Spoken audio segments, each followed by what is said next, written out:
What's up, guys? Welcome to another Tradesmen Talk Tuesday. Uh, your host, Steven and Wilson here again. How's it going, Wilson? Going well, man. It's another good day to be alive. So yeah, better than the alternative for sure. I'm in the midst. I'm in the midst of my road trip. I'm over in Arizona right now, Sedona actually, and got to do a really cool hike today.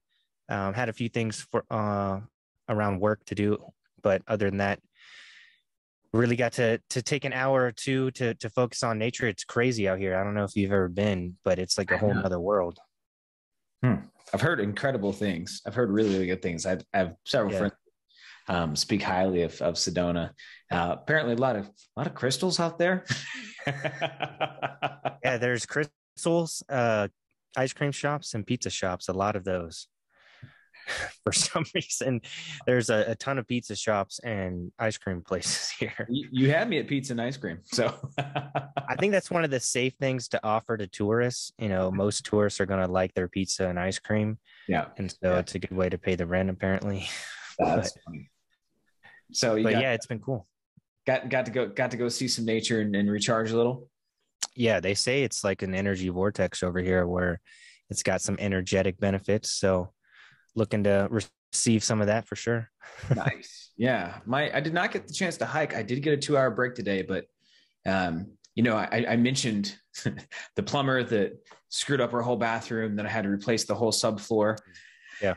Here, while I was replacing the subfloor, I would just go ahead and check on the pipes for everything else. And so the sink was all messed up. The toilet was pretty bad. So I ripped out the toilet, and this is a two bathroom house. What you look for, you will find, man. Oh yeah, 100%. So I ripped all that out, and I'm not going to reinstall that till we put the flooring down, which is actually all sitting right here in my office. But I'm doing that this weekend. And so earlier today, I go downstairs and I flush the toilet, and the only other toilet in the house clogs. Huh. No big deal. So I grab a plunger. Apparently, my plunger does not fit my toilet, and I don't know. I didn't realize this would be an special plunger. I've never run into this problem before. Yeah. So I had to trek all the way to Lowe's to get a special plunger, because when you only have one toilet, you can't be like, oh, just don't use that right now. You know? Yeah. So got to get our hands dirty a little bit today instead of hiking, but it was, I like solving problems, man. Yeah. And that's one challenge checked off the list. It's not going to happen again. I don't know if you know this, but they sell super plungers. Super plungers. Yeah, it's called a beehive. It's like a plunger and a half. It fits into everything, and it's twice as big, so you get twice as much push power. Nice. You know, if you told me 20 years ago I'd get excited about a plunger one day, I would have laughed in your face. But hey, it was when pretty you call cool. It super plunger. It's easy to get excited. Yeah, link in the bottom of the show. That's not true. We're not sponsored by No, well, today, we were talking a little bit before we started recording, and thought it was a good idea to walk people through the concept of what cognitive biases are and how our thinking and perspective can really limit our potential and potential opportunities that are right in front of us. Yeah. And it's such an interesting topic. One of my favorite things, the first time you ask people, like, yeah, do you think you have a lot of biases? And they're like, no. I'm like, well, that's a bias right there. You know, this, we've got an emergency down the street, apparently. The weird thing about us as humans is, we seek safety in patterns. We really do. And we will ignore evidence that is in our face in order to stay consistent with things that we like or things that we believe. You see this sometimes. Like, I know people and they'll be like, oh yeah, this is my best friend from high school. He's such a great guy. You meet him, you're like, yeah, that guy, he's not a good person. You shouldn't spend time with him. You know what I mean? Okay. But they have this idea that this person's good. And so they will literally look past the things that person does that is not good. Right. In order to fit that into their box so they can stay consistent with their own beliefs. And I like to use that example because it's something that most people have seen or experienced, but where it gets really dangerous is people do it in their business as well. Oh, for sure. Yeah, definitely having a predetermined perspective or preference on things can really hold you back. And if you're applying a limited viewpoint on your personal life, undoubtedly you're going to have the same habit or approach to your business life. And when you're a business owner, even if you're a manager and working within a business, if you shut yourself off to potential solutions or resources that could be outside of what you normally would think of or what you normally go to, things can cost a lot more time and cost a lot more money and cause a lot more frustration for everyone involved if you're somewhat, as they say, hard-headed or stubborn with your thinking. A lot of business owners are having to take that leap of faith and step into the unknown of what is about to happen. You can have a plan, you can have a dream and a vision, but there's always going to be variables that you're not currently thinking about, and that's going to require you to adapt. And as you're adapting, you're going to have to pick up skills or information or go after things that you've never heard of or you've never seen, and that can feel really uncomfortable. And so people will put their preferences or their viewpoints on certain things within a box in their brain that's already predetermined with what you're deciding, is going to look for evidence to support that thinking. And even though there could be evidence that supports an alternative viewpoint, if you're not looking for it or if you're rejecting it, like we've said, you're going to hold yourself back. I'm sure you have plenty of examples from previous clients of yours or even in your own personal life. What I think is so interesting about it, and the reason it's such an important thing for people to be aware of, is because if you're not paying attention to it, it's very hard to break the cycle. It's like anything else. The ability to label and describe an action or describe a process a lot of times gives you control over it. And in the particular case of some of these cognitive biases, it's especially dangerous because you have a bias, you act on that bias without thinking about it. And because you take that action, you'll then justify your actions by saying, well, that's the type of person that I am. And what it does, it cements your actions as an identity. And what's interesting is they've done some really interesting studies with this. There was a famous study where they basically went and they gave these people these stickers that were like, I support the environment, right? And then they went to them 2 weeks later and asked them if they'd put a sign in their yard that was like 12 feet by 6 feet that was like, I support the environment. And what they found is that people that said yes to a little sticker this big were like 4 times more likely or 3 times more likely than the people that had not. Yeah. And the reason for that is once they did it, they're like, oh yeah, because I'm somebody that supports the environment. So later when they get an obnoxious request, it's there. And if we're not conscious of that, what happens is people end up in it's kind of it's a spiral, right? It's a self-fulfilling prophecy, because each time you make a decision, it reinforces the identity. Then you make the identity, it makes you more likely to make the decision, and it goes on and on and on. And 40 years ago, 50 years ago, you probably could have gotten away with it. You know what I mean? There's way too much information now. Yeah. Well, there's too much information and there's too much innovation, right? Marketing used to be yelling at somebody as they walk by on a street corner. And then one day somebody came up with a printing press, and marketing became, I'm going to get this paper to this person's house. And then all of a sudden you have phones. And once people got phones in their pockets, it all changed. Like, we've gone from MySpace to Facebook to Instagram to Twitter to Reddit to TikTok to whatever people are on right now. And it used to be like you could be a business owner and not have to make that many changes because business didn't change that much. But especially here in the last 10 years, and I'm expecting going forward in the next 10 years, it's going to get way more intense. There's going to be a lot more changes. There's going to be a lot more new things. And you as a business owner have to have that flexibility. You have to be able to look at these ideas without that bias and go, okay, I don't know anything about this, but it doesn't mean it's bad. It doesn't mean it's good. Let's explore. Right. Approaching it with that level of curiosity can really open you up to learning potentially the best way to approach whatever goal or objective you have. With generational cognitive bias or limited perspectives, you end up having people doing things because that's how they've been done.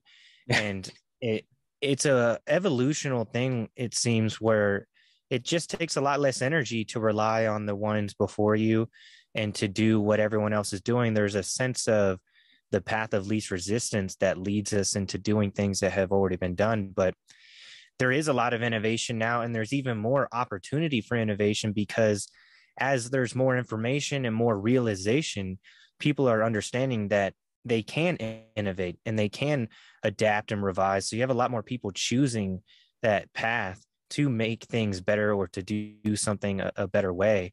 And you see that a lot in the home services field where there is innovation, but not necessarily in every area.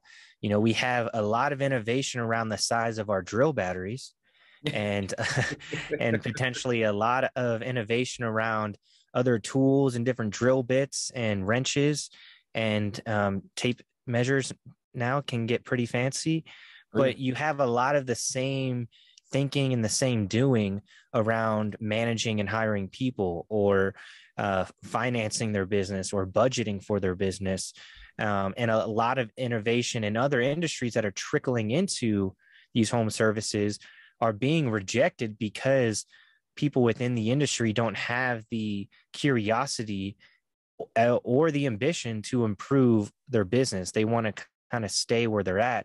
You know, we've seen a lot of times where a plumber or a carpenter, he's been doing this for 20, 30 years, and he got his business to a certain point, and then it has stayed there for as long as he's decided to. And then they start to convince themselves that they can't hire people, or that marketing is too hard now, or that they can't charge enough to make the same amount of money. Right. These predeterminations are holding them back. And awareness, like with the process of addiction, man, you know, awareness is the first step in understanding that you have these preferences that are automatic, which is cognitive bias, and you have these you know, ways of thinking and looking for evidence to support what you already think. Right. You know, it's healthy to take a step back and ask yourself, where do I have these limiting beliefs, and at least try to think of the opportunity to look at things in a different way when the next challenge arises. Yeah. Well, you know, it's really interesting. We as humans, we like to shorten kind of our thoughts and beliefs. And, you know, when you bring up, you're like, people are like, oh yeah, I just can't find good workers. You know, I talk to guys regularly, like I'm so good at what I do. Like I'm one of the best. And, right. And it's always funny to me. I'm like, when you say one of the best, what exactly does that mean? Right. One of the best of my crew of one. Yeah. Best at what? Are you the best at being the fastest to get the job done? Are you the best at calling customers all the time? Are you the best in terms of you've got the best price to value ratio? Like if somebody said, I'm the best at American football, you'd be like, this guy's an idiot. Right? You're the best at American football. Like, dude, what position are you even talking about? Are you a quarterback? Are you a kicker? Right.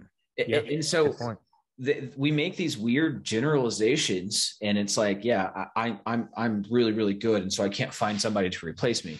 I'm like, well, which part are you good at, and which part are you not good at? Because you could find somebody to replace you anyways, right? Like if you're doing every freaking job in your business and you can't find someone to replace you, you clearly haven't looked. Well, even if you give that person the exact recipe or the exact step-by-step solution to what he is describing to be his problem, he will convince you why it's not going to work.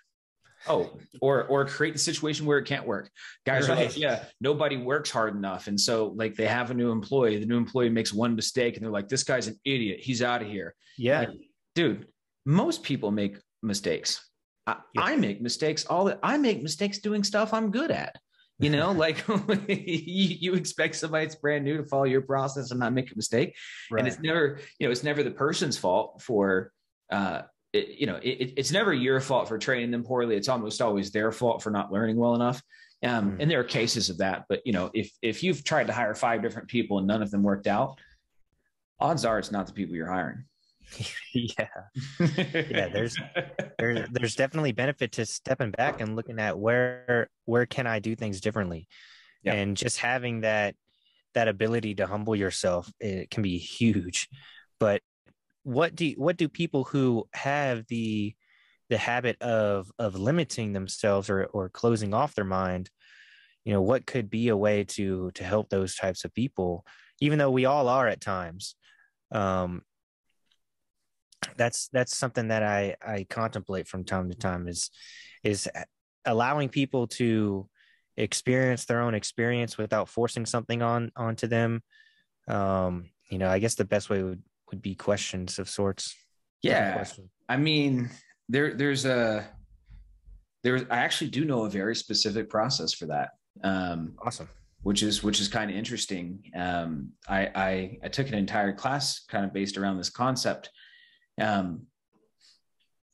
A lot of times the cognitive biases that we have and the limiting beliefs we have, or a lot of the statements that we make, and you'll catch yourself doing this if you're paying attention. You do it all the time.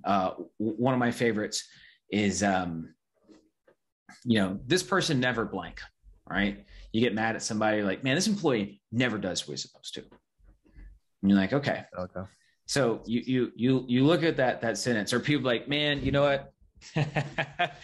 Had a homeowner. They were like, yeah, actually, I was talking to another friend of mine in business, and I was talking about specifically painters, and he had been in marketing, and he was like, man, I just cannot stand painters. I hate painters. And I was like, well, that's an interesting statement, right? You hate painters. and so it's like when you think about that statement in and of itself, you take it as an entire piece. So like, if I hate painters, so like anybody that dripped a piece of paint anywhere, anytime, hate that guy, throw him off a cliff, can't stand him, never want to see him again. And you're like, okay, well, so is that really true? And the answer is no. Well, it's not. I don't hate painters. Right. So there's something missing from that sentence for it to be a complete thought. And so the game you play is what's missing from the thought. It's like, I hate painters. Okay. So you hate every painter? No, I hate some painters. Okay. Which painters do you hate? I hate painters that don't understand the value of marketing. Oh, okay, cool.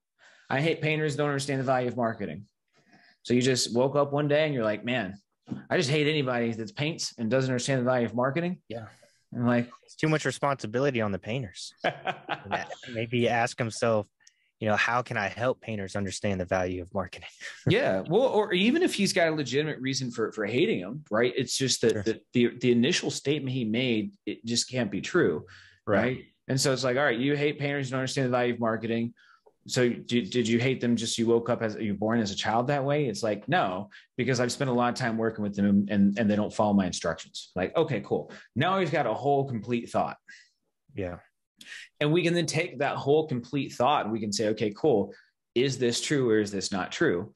But it's really hard to look at the truth or non-truth of something that's super general. Yeah. And doesn't really apply to everybody. It's like, you talk to people someday, go, I hate everybody. No, you don't. You know what I mean? I can't work with that. I can't figure out why you're having a bad day because you hate everybody. But if you're like, I hate the girl at the coffee store who spilled hot coffee on my arm and now it hurts. Like, all right, cool. Yeah, we could talk about that. Do you want some antiseptic? Sure. Do you want some burn cream? We can play through that. The short answer to that is when we see ourselves saying no to something, or when we see ourselves outright rejecting something, or when we see ourselves stagnant in an area, right? The first thing is to try and label it, right? And then try and take that and say, okay, cool. Is this actually a complete thought, right? Is the thing that I'm experiencing here really what it is? And, you and I spend a lot of time here talking about the way people think about things and the way people, analyze things. But in reality, I don't know a single successful business owner that doesn't spend a lot of time thinking about his own behavior and analyzing the way in which he processes the rest of the world. Yeah. Because it affects how successful you are. I mean, it absolutely does. If you can't stop your own negative patterns, how do you ever change positively? For sure. Yeah. Understanding that what you do and who you are, how you show up to the world affects other people that may rely on you directly. Mm-hmm. And so there's a lot of benefit to investing some awareness and preventative action with your own behavior for sure. Yeah. So being able to ask yourself, like, is that a complete sentence? Is what I'm saying actually true? Am I doing everything that I can? Or another way of saying, like, am I taking 100% responsibility for what's going on right now? Yeah. You know what I mean? Like, it's just kind of lazy thinking to generalize whether you're considering a new tool or resource, or you're trying to kind of foresee what is about to happen, making assumptions with certain people. There's always value into questioning it and looking under the layers a little bit. Yeah. Well, and questioning is a great thing. I tell everybody, like, you should. In fact, that's actually the whole point of the bias thing, right? You should question yourself just as much as you question other people. Right. Right. We are just as prone to errors as everyone else. Like, you are not immune from those types of mistakes. But I think it's also a lot harder to do that if you haven't, kind of harping back on what we've been talking about a little bit in the last 2 meetings. I think it's hard to look for some of these cognitive biases and look for some of these problems if you don't have a clear idea of where you're trying to go. You know what I mean? Like, yeah. And that's kind of a segue or development in the conversation, is to really understand where you're trying to go. And rather than psychoanalyzing yourself on your every day-to-day action, maybe start with where you're trying to go. And as you direct yourself in that direction, things will come up. And that's when you can start to say, oh, hold on, before I say yes or no to this, let me really then reflect on how I'm making this decision. What references or information am I using to make this decision? And are those references made up or based off of personal opinion? Or are there people that have done what I'm trying to do? And maybe I can ask myself how they approach the scenario. Yeah. I mean, that's a beautiful way of looking at every decision, really. It's like, if you've set a goal, if my goal is to have a successful company, you could ask yourself at almost any point throughout your day, is the thing that I'm doing right now a priority in helping myself become an owner of a successful company? Right. And if the answer is no, you immediately know, like, all right, cool, I can stop doing this. I don't need to do this. Now, you may have other priorities in your life. Obviously, I'm not saying you should do nothing but work on your company, but having the ability to say, hey, this is the place we're going, this is how we're going to get there, makes all of this stuff actually valuable. Because if you're just psychoanalyzing every thought that comes into your mind, that's a recipe for disaster. What's a kind of a limiting viewpoint that I hear a lot of people bring up in regards to pursuing entrepreneurship? What's that? It's the idea that you have to quit your job before you can really make progress on your career change. Yeah. We've had several people go through the Cabinet Startup Program that have had and maintained their jobs until their new income replaced their previous one.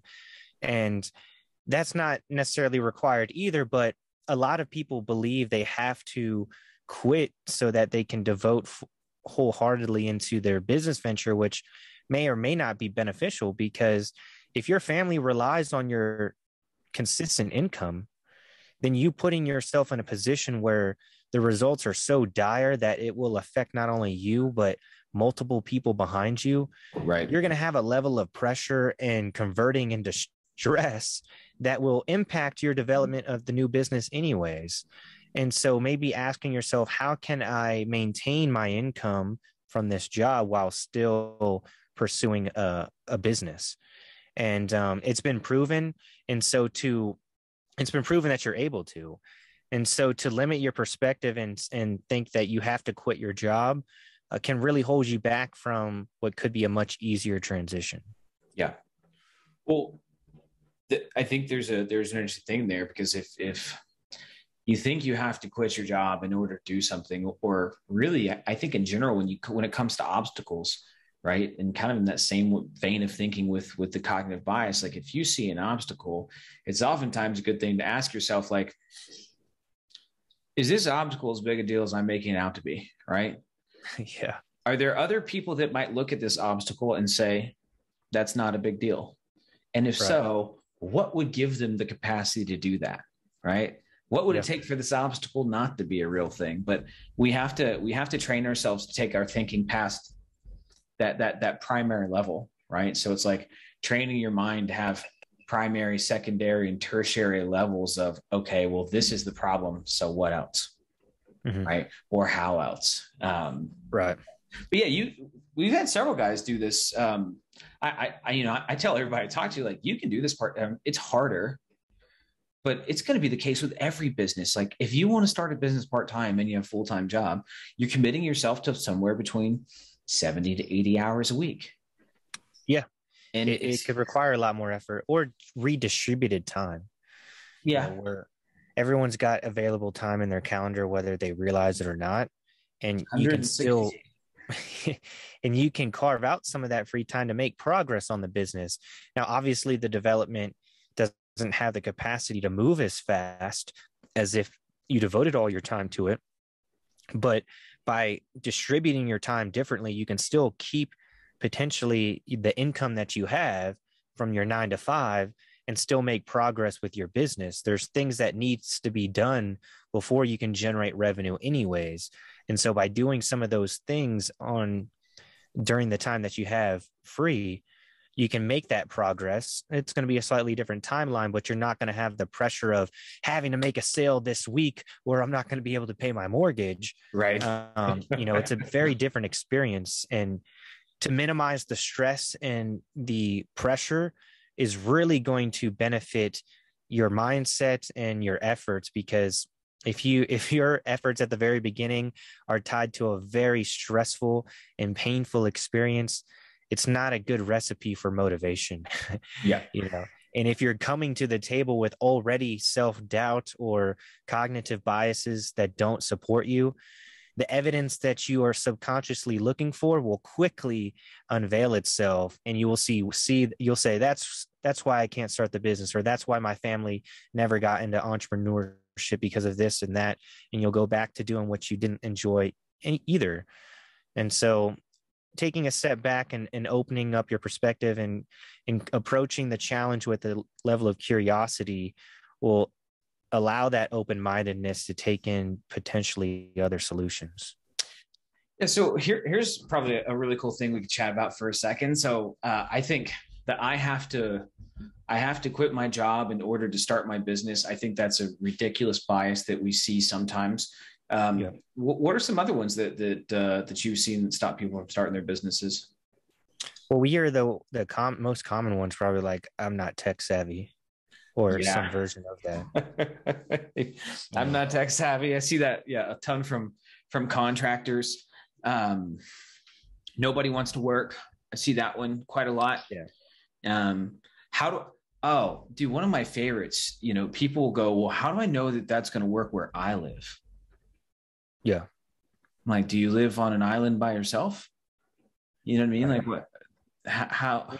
The easiest thing to do when you're having concern around the viability of a business within your market, if there is one other person doing what you're doing, that's proof that it can be done. Yeah. Now, if you're trying to start a business and literally there is no one else in your area that is doing it, then that does justify a potential concern. It may be super innovative and there's certainly an existence of possibility. Yep. But when we're talking about likelihood, if there's other people doing what you're trying to do around you in your market, then you just got to do what they did, more than likely, or you got to do what they're doing and you'll get what they have, at least some version of it. Well, it's funny with that reason, people use both sides of it. They'll be like, well, there's not many people doing this in my market, so it probably doesn't work. And I'm like, yeah, but if there were twice as many people doing this in your market, you'd be like, there's too many people doing my market. It's too competitive. Yeah. I'm like, so really what you're saying is I don't want to start a business, and that's okay. Right. Like there is a badge that people wear sometimes, like, I've got an entrepreneurial mindset. I'm like, cool. How many businesses have you started? None, but I think about it a lot. You'd be like, cool. Imagine if I was 300 pounds overweight being like, yeah, I've got a fitness mindset. And they're like, really? Like, yeah, I think about going to the gym a lot. You're like, okay. Yeah, it's a little bit short of the truth. It's a little bit short of the truth, but we're allowed to do that with certain things. And entrepreneurship is one of them. Thinking about entrepreneurship for a lot of people is almost as exciting as doing it. And especially when you got a plan. Yeah. Well, when they say, I got a plan. Yeah. And it's a plan that's been in their head for 3 years. Well, and it's funny with those same people, I've given people that have a plan, the 1-page business plan, and said, fill it out. And you quickly find out that their plan is like, I've probably told you this before. I call it the 3-step theory. Okay. All right. So one of the things that I really love with people is we tend to break things down into really simple steps. And if you've never done something before, you'll take a complex idea and break it down in 3 steps. So people are like, yeah, I mean, I know what it takes to start a business. I file for my LLC, I get some customers, and I make money. You're like, yes, that's exactly how you run a business. Congratulations, you're going to crush it. Just like I know how to win the next presidency. I just run for president. I get people to vote for me, and like, boom, Wilson 2024. Yeah, it's a really good strategy. So I call it the 3-step theory. And it's something that you see a lot is, people have these vague ideas and plans like, oh yeah, here's my plan, but they haven't hashed it out. They haven't thought through it. And I think a lot of the reasons they haven't thought through it, and kind of goes back to that episode we had a couple months ago. I don't know, been doing this for a couple months now. The 3 C's of decision-making, right? Yeah. It goes back to that same concept. Like if your plan is so vague that you haven't actually worked out how complex the problem you're trying to solve is, you can never have certainty around solving that problem. And if you can't have certainty, you can't understand the consequences, and you'll never go anywhere. Yeah. Yeah. And you'll let that unknown be the pressure that pushes you away. Yeah. Instead of the excitement that pulls you in, training your mind to focus. There is a huge value in being able to focus on the challenges and almost proactively look for problems. But there's a balance that we have to maintain, because you just as well, if not better, want to be good at looking for the solutions and looking for the opportunities.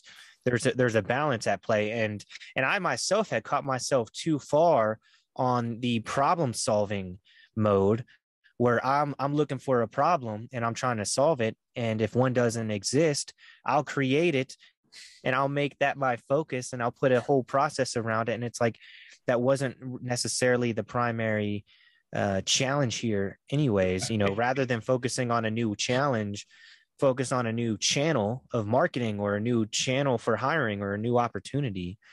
So there is a balance to play, but for a lot of people who are looking to get started, just deciding on what you're trying to do and look for people who have done that before. A lot of the time they will be willing to give you guidance. And when they give you guidance, do it.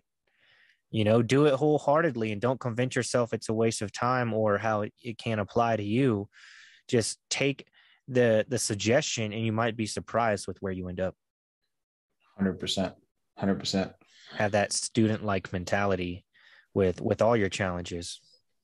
Well, I love noticing the difference between looking for solutions and looking for problems to solve.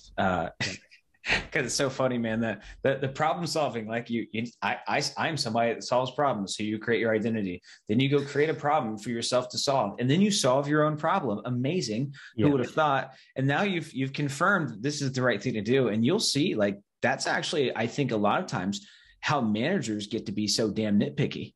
Like, there are people that micromanage people to death because they have pulled their identity around, like, I'm good at getting people to do things and solving problems and, being super involved. And I think it's miserable. I'm sure there's somebody that likes being micromanaged. I don't know them, but I'm sure it exists. Yeah. It's a whole art to manage people effectively, because you are a problem solver. And therefore you have to recognize the problems and the solutions. And it's easier than not to lean on one side over the other. And so, it just starts with reflecting from time to time. How have you been with yourself? What is currently stressing you out, and looking into that. And also, it could be helpful to ask for feedback from people that are close, or even from your team members. And that can sometimes give you the awareness to then start questioning, well, is this how I really want to be perceived? Are people calling me, things that I don't want to be described as? Am I not enjoying my day-to-day any longer? And if you're not, chances are you're stuck in a habit that isn't supporting you. It's either the way you're thinking or the things that you're doing on a daily basis. If they don't support your overall goal and mission, then you're just doing things because that's what you've done. And it can be uncomfortable to break that habit or break that cycle. And that's where, the journey can begin. But if you are having trouble analyzing some of these problems yourself, then asking for feedback can be a great starting point. Yeah, that probably is the best starting point. It's going to be much easier to ask someone else, hey, am I doing stuff that doesn't make sense, than it is to ask yourself. I mean, granted, you should still form the skill of being able to notice that yourself, especially as you develop as a leader, because there are some times where asking others may not make sense. But yeah, your friends will tell you, your family will tell you, your loved ones will tell you. They should. Yeah. But don't let their cognitive biases hold you back either. Kind of recognizing that we said in previous episodes, you are the hero of your story. And so as you're going out there and carving your path in this world, when you come across uncertainty, it's good to ask for people's opinion, but also compare that to what you actually want. And is the decision you're trying to make, or is the experience you're having in alignment with where you're trying to go? And if not, you got to figure it out. Is it me or them? Oftentimes it's ourselves. And so, getting that perspective on how you're approaching the present challenge, just knowing where you're trying to go and comparing that is probably one of the better approaches. And ask based on their qualifiers. It's like if I'm struggling with my relationship, you should talk to somebody that has a successful relationship. You don't talk to somebody that's in their fifth marriage, because they've had more of them doesn't mean they're better at it. You know what I mean? Yeah. If you want to talk to somebody about a business, talk to somebody not that is wealthy, because it's not the same thing. Right. You can be born wealthy. You aren't really born a great business person, right? Like, talk to somebody that has a successful business that they built from the ground up. Right. And even better, within the stage that you are trying to be in. Yeah. Someone who's been a real estate investor for 20 years may not be the best person to go to for real estate advice. If you're a real estate agent, their level of thinking with real estate, their day-to-day expertise is a lot different. And what they did 20, 30 years ago as a real estate agent may not be applicable. They're probably worth hearing out, because you can get a better long-term goal if you are wanting to be a real estate investor. But if you're trying to be better at gym membership sales, try to find a really good person who's really good at gym membership sales. If they own a bunch of gyms, they may not be the best person to ask for gym membership sales, because they're not the one actually doing it. Yep. So I think that's a huge distinction, is look for the qualifiers in regards to the people you're asking help for or from for a specific problem. Yep. And be humble enough to listen to what they say. Yeah. Yeah. And then just take action and do it, and let the results speak for itself. Yeah. Humble enough to find somebody successful and ask them what to do, and then be smart enough to be dumb enough to do what they tell you. Yeah. And oddly enough, I remember years ago when I would talk to people much more successful than I and smarter than me, that level of that curiosity, if they can sense that curiosity where you're not trying to show how smart you are, you're not trying to kind of interrupt their thinking or be too involved with a conversation, you're genuinely trying to get their perspective on a topic. People love that. People, especially smart people, love to share how smart they are if you let them talk long enough. And so approaching the situation as a student and not necessarily saying, hey, this is what I think, and trying to argue your perspective against the veteran who has already solved your problem, just approaching them with the challenge and saying, hey, how would you handle this? And a lot of times you're going to get the answer you're looking for. Yeah. Amen. Yeah. I think that's a great topic. What's that? I said amen to that.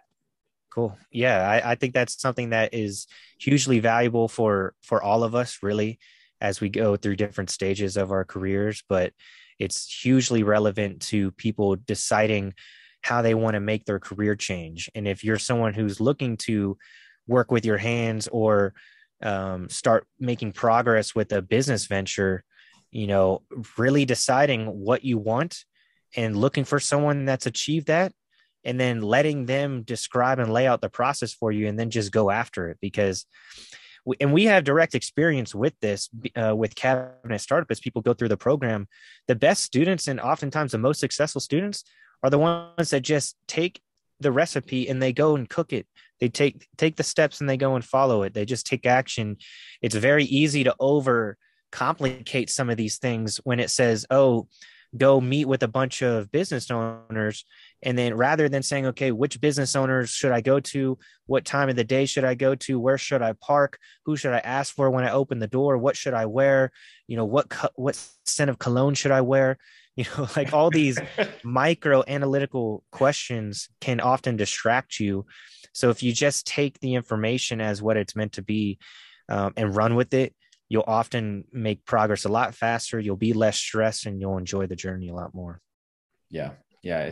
That is a phenomenal point. There's people try to overcomplicate things for no reason. And it's a habit. Yeah. And not one that often serves, like, you are better off failing forward and failing fast. People pride themselves on overcomplicating things when they call themselves an analytical thinker. I have an analytical mind. I feel like I'm being attacked right now. Oh, no. I mean, a lot of people describe themselves as that. And so to justify that description, they will complicate things so that they can analyze it and just, rectify the perspective that they have. Well, there's this phenomenal little tidbit, and I don't know if it's true, but something my dad used to say. He said, son, when you go to visit the NASA Space Center, we went when I was like 11. He was like, you can buy a pen that will write upside down in outer space. And I was like, really? He was like, yeah, it only costs $20 million to develop that pen. And I was like, whoa, that's a lot of money. And it was more money back then. He was like, yeah. He's like, do you know what the Russians did? What, Dad? They used a pencil. Yeah, it's so good and it's so true. It's like, so maybe the question you have to ask yourself is like, am I making a pen for space right now, or am I going to use a pencil? Right. Yeah. That's great. That's probably a perfect way to wrap up this episode. Going over the benefits of breaking down cognitive bias and really reflecting on how you're approaching your challenges. I'm sure that's applicable to just about everyone listening to this video, certainly if they allow it to be. So we'll go ahead and plan on meeting same time, same place next week on another episode of Tradesmen Talks. It was nice catching up with you, Wilson, and we'll talk to you guys later. Bye, everybody. Bye.